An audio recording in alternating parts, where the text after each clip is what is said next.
کے اندر کچھ، لیکن سورۃ اخلاص میں خالق ہی خالق ہے، اللہ ہی اللہ ہے، اللہ ہی اللہ۔ یہ ہمارا بیلنس بڑھا رہا، یہ ہمیں ٹاور کے قریب کر رہا، یہ ہمیں چارجنگ دے رہا۔ مجھے کئی لوگوں نے بتایا، آپ خود محسوس کریں، تسبیح خانے درس سے دور ہوتے جائیں، چارجنگ ختم ہوگی۔ جب چارجنگ ختم ہوگی تو پھر دل کس پہ لگتا ہے؟ اللہ اس کے غیر پہ۔ ایسی مجالس پہ جہاں نحوست ہے، ظلمت ہے، خباثت ہے، نجاست ہے، ایسی جگہ پہ دل لگنا شروع ہو جاتا ہے۔ چارجنگ ختم ہو گئی۔ یہ مل بیٹھنا، صحبت اتنی اہم ہے، اسی سے تو صحابی بنے ہیں۔ یہ جب حضور کے صحابہ کہتے ہیں، یہ حضور کے صحابہ اسی سے تو صحابی بنے ہیں، صحبت سے صحابی بنے ہیں۔ حضور کی بارگاہ میں اٹھتے تھے، بیٹھتے تھے، حالات کی سختیاں، تلخیاں، لوگوں کی باتیں، ناگواریاں برداشت کرتے تھے۔ اللہ نے ان کو درجہ مقام صحابیت کا دے دیا۔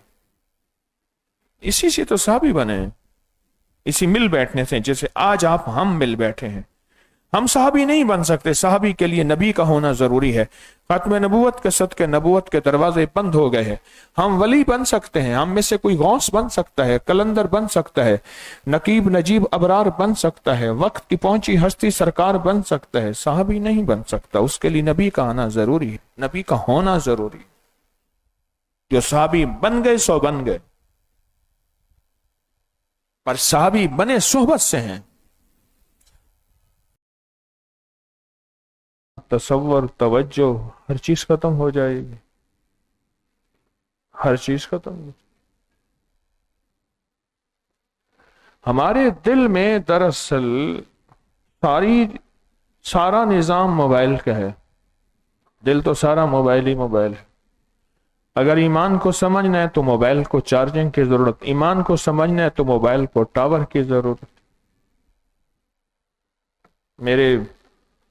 ایک دفعہ میں یہاں جا رہا تھا تو وہ بندہ سم لے کے بیٹھا ہوا تھا۔ میں نے اس سے کہا کہ مجھے کوئی ایسی سم چاہیے جو بغیر ٹاور کے چلے۔ مجھے ایسے دیکھنے لگا، اچھی سے اچھی سم چاہیے، پیسے میں ڈبل دے دوں گا، مگر ٹاور کے بغیر چلے۔ کیسے چل سکتی ہے؟ نہیں چل سکتی۔ میں نے کہا آپ کوشش تو کر لیں۔ کہہ رہے کوشش کروں میں نے کہا سامنے دیکھا کیا ہے؟ کہہ رہے مسجد ہے۔ میں اس کا مینار دیکھا، یہ ٹاور ہے۔ سمیں بھی انہیں اللہ کی نسبتوں کے ساتھ چلتی ہیں، اور سم ہمارا دل ہے، اور موبائل ہمارا جسم ہے۔ جسم ہو اور سم نہ ہو کیا ہوگا؟ جسم ہو سم نہ ہو، بے فائدہ، لا حاصل، کچھ بھی نہیں۔ پھر اس کے لیے ٹاور بھی چاہیے۔ میں صحرا میں گیا تو وہاں ٹیلی نار کے کہیں کہیں سگنل آتے تھے۔ مجھے وہاں کے ایک صاحب کہنے لگے، یہ کمرے کا کونا ہے نا، آپ یہاں کھڑے ہوں پورے سگنل آئے۔ اور میں نے بات کی، کہنے لگے بس یہاں سگنل ہیں۔ میں نے کہا ہاں، یہ قبولیت کی جگہ ہے۔ کوئی قبولیت کی گھڑیاں ہوتی ہیں، کوئی قبولیت کی جگہ ہوتی ہیں۔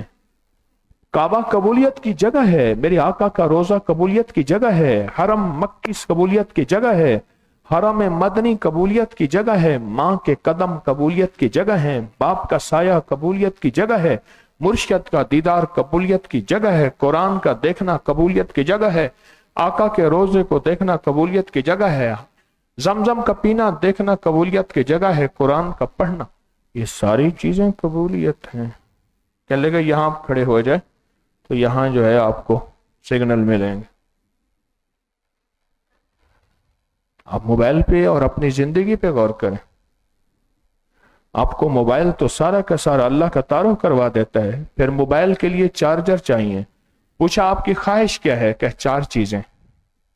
کہنے لگا ایک میں، ایک میرا موبائل، ایک اس کا چارجر، اور ایک میری تنہائیاں، بس 4 چیزیں ہیں، یہی مجھے دے دو۔ ہم تم ہوں گے، کالج ہوگا، رقص میں سارا نالج ہوگا۔ یہی 4 چیزیں میری محبوب ہیں۔ تیری آپ کی محبوب 4 چیزیں، میں، میری تنہائیاں، میرا موبائل، پر چارجر بھی ضروری ہے۔ میرے آقا نے فرمایا اپنے ایمان کی تجدید کرتے رہا کرو۔ یا رسول اللہ صلی اللہ علیہ وسلم ایمان کی تجدید؟ فرمایا کلمہ پڑھتے رہا کرو، کلمے سے ایمان کی تجدید ہوتی ہے۔